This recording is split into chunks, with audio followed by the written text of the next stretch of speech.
Hey guys, this is your host Nitin Binhani and a very warm welcome to my startup podcast channel Jazair Audio, where we share real stories with real learnings.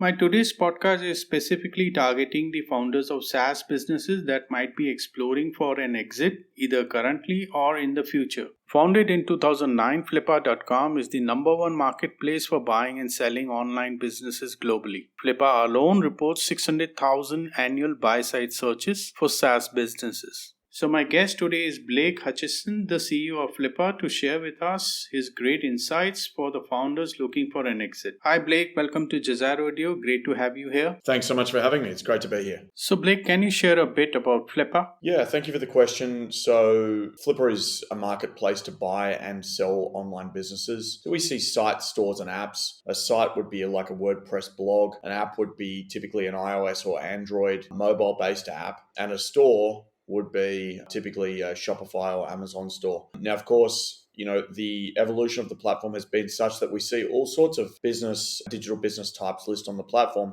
And the community is so strong because that is the founding story. We were actually born out of a developer blog. It was a developer community called sitepoint.com. And so the founders noticed that people were exchanging source code, talking with each other about the sale of apps. And this is going back 20 years ago. So 14 years ago, Flippa was founded, and Flippa was benefited by this very fast growth established community. And ultimately what we try to achieve is a democratization of the exit and business ownership through acquisition. What that means is that the platform is designed to match buyers and sellers from all over the world, and we operate in 193 countries. What's the current trend of buying and selling SaaS businesses? Yeah, very well, in the sense that it's our most searched for asset type. So each month on Flippa, we see 600,000 buy-side searches. And so these are like mandates. It's where a buyer enters the platform, either uses our search environment, which is,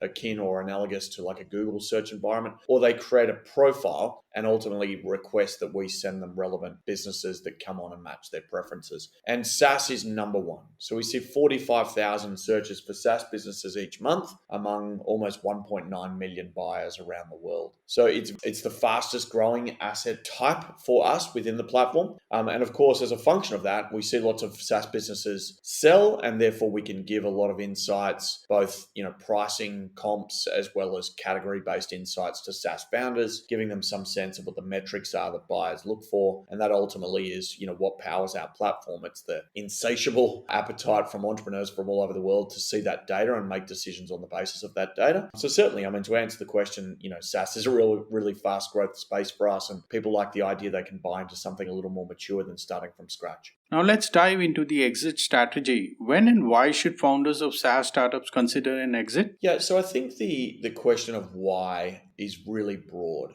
and some founders ultimately started something with a view to exiting from day one, and other founders started something with a view to scaling and ultimately have found that for whatever reason they can't achieve the scale that they need to. For whatever reason, the capital that they may have needed to continue to grow the business has been unavailable to them, or for whatever reason, while the business is growing, it's slowed down, and therefore they can imagine that they've optimized it to their best capability, and perhaps it's now in a better position for somebody else to take over. We find the question of why very interesting because it's never sinister. It's always as a function of a simple reason. It could be, I want to exit to send my son or daughter to college. It could be that I want to invest in another business, which I am equally running, but now don't have the time to run both. It could be, I just need the money, or it could also be, I'm also very tired of running this SaaS business or any other business for that matter. As to when, what we would encourage people to think is, when is it most likely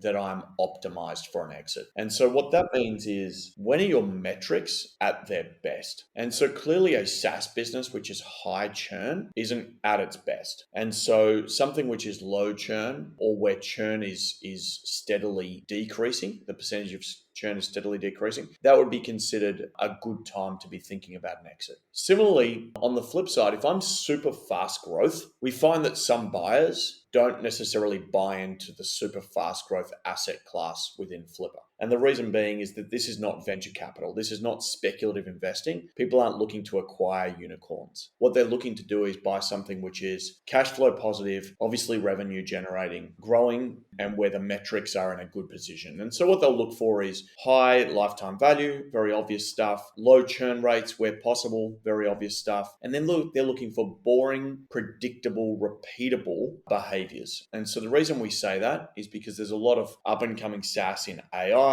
but when you're thinking about the best asset to acquire, still we see most of our search behavior and volume for more traditional industries, travel, finance, health and wellness, human resources, those types of things, education. The more traditional industries are a good way to think about whether you are I suppose, acquisition-ready startup or online business. You mean Flippa evolved into a Thrasio enabler? Yeah, I think that, that's very fair. I mean, ultimately what we do is provide liquidity. So we have 1.9 million buyers. Some percentage of those buyers are obviously looking for SaaS, and they come to the table with different wallet sizes. So we represent buyers who are institutional in nature. So they could be private equity, they could be a big company buyer, they could be a family office. But we also represent buyers who are individual in nature. Perhaps someone like you or I, we work day to day, but we're looking to supplement or replace our income. And so therefore, we may not have the budget for an institutional type buyer, but we're still interested in a good quality online business. And so therefore, as a function of that, we represent business owners from the very small to the very large. From the very small would typically be $10,000 to the very large up to 35 million. Are there any specific current or future market trends that can influence the decision to exit a SaaS business? Yeah, so I think, the trend is, one, that there are more buyers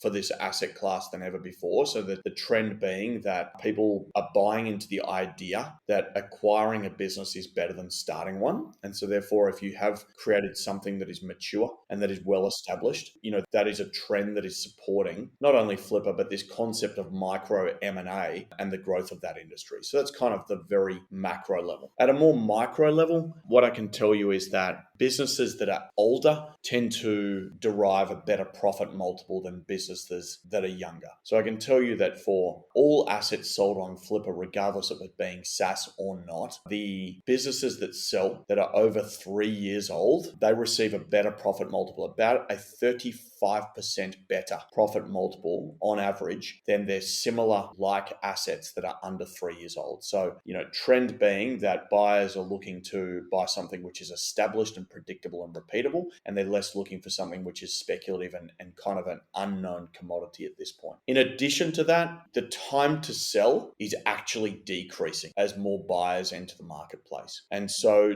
you tend to need to break this down by price points. But if you look for deals that are sort of $50,000 to $250,000 in acquisition price, the average time to sell is just 49 days. So it's very quick. Whereas a business which is $250,000 plus, obviously up into, in some cases, tens of millions of dollars, the average is far in excess of that at nearly 3.5 months. So it's literally triple the time to sell something that is of a higher price. So that would be a good thing to sort of think about. The other thing that I think is a really an amazing trend in this space is it is truly global. And the trend is right now that more deals than not are cross-border. So 67% of all deals are actually cross-border. In most cases, it's an American buyer buying any asset from anywhere else in the world. So you've got a really, really strong concentration of buyers in the US who are looking for these types of businesses. As it relates to more general trends like categories, I can give you some sense of where most of the SaaS search has been in the last 6 months. And so, as I alluded to before, it's around 45,000 monthly searches for SaaS businesses. And so then trend-wise, what we see is popular category that people are looking for at this stage is fitness. But that's been the single most in-demand SaaS asset category type. Second to that, travel. Third to that, finance. And after that, there is a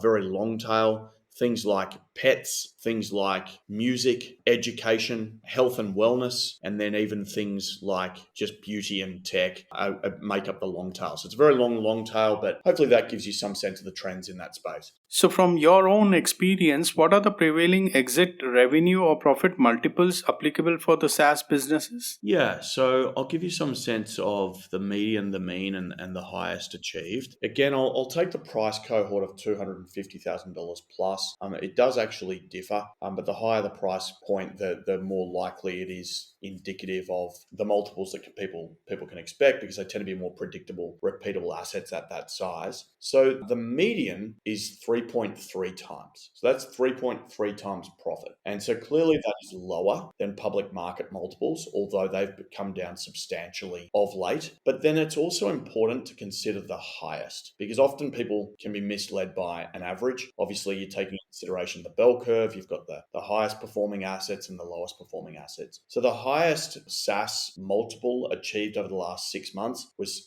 7.5 times. So that gives you some sense of the premium that a buyer will pay, where the metrics as they would expect. And so what we're talking about there is typically a very high lifetime value, typically a business that has been around for in excess of 5 years, and typically a business which has very low churn rates and is currently growing. So that sounds very obvious, doesn't it? But we see a lot of SaaS assets where the churn rate is too high, the lifetime value isn't high enough, and those businesses are currently not growing at the levels that buyers would expect. So buyers will pay a premium where the metrics are more, I guess, analogous to world-class SaaS metrics. What are the types of buyers that typically show interest in acquiring SaaS startups? So again, and sorry to continue to state this, but it really does depend on the size of the asset we're talking about. Typically, a company buyer is going to look for a business which is priced and or will ultimately sell for in excess of $1 million.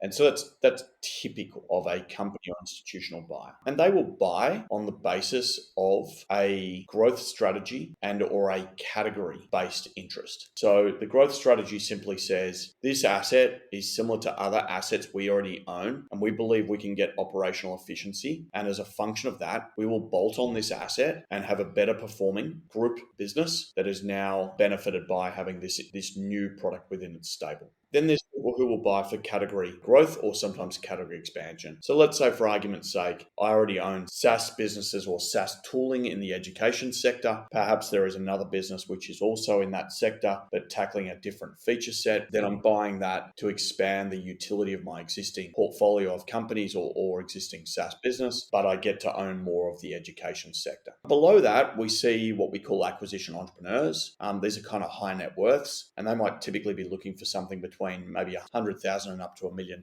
And they are acquisition entrepreneurs. This is what they do. They are looking to acquire something and operate it. It doesn't necessarily mean that they will be the operator. They might hire somebody to do that work, but typically what you're dealing with is an individual buyer. That individual buyer will typically have a particular skill set, and that individual buyer will be looking at your asset from the perspective of what does its cash flow look like, or what is its pathway to break even, and how can they utilize it to supplement their income or replace their income. And then we have the third class of buyer, which is a side hustler. Now, they will typically buy assets priced between $10,000 and $100,000. These are those people who want to supplement their income. And so we talked about multiples before, so it's a good way to think about it. So obviously, if a company buyer is looking to acquire something for $1 million, then that business will have been doing between $300,000 and $400,000 net. Now, we're talking about an adjusted net profit, or what we might call in this industry SDE. So that's where you strip out non-carry forward costs, or those costs which were isolated to a particular cost event in the prior year or prior 2 years that are likely to be non-carry forward for the buyer. So in short, we have side hustlers, we have acquisition entrepreneurs, and we have company and institutional buyers. They're truly global, but Americans certainly dominate the buy side pool. So when it comes to preparing for an exit, what steps should startup founders take to maximize the value of their company? Yeah, so I think that, there's a few obvious statements here. I mean, one, optimizing for good quality unit economics and the metrics that matter to a SaaS business. So if you've got a churn problem and you're thinking of exiting in the next 6 to 12 months, you really need to show movement with that particular metric. So if you've got a 15% churn rate, you really want to show that you can start to bring that down toward the 10% mark and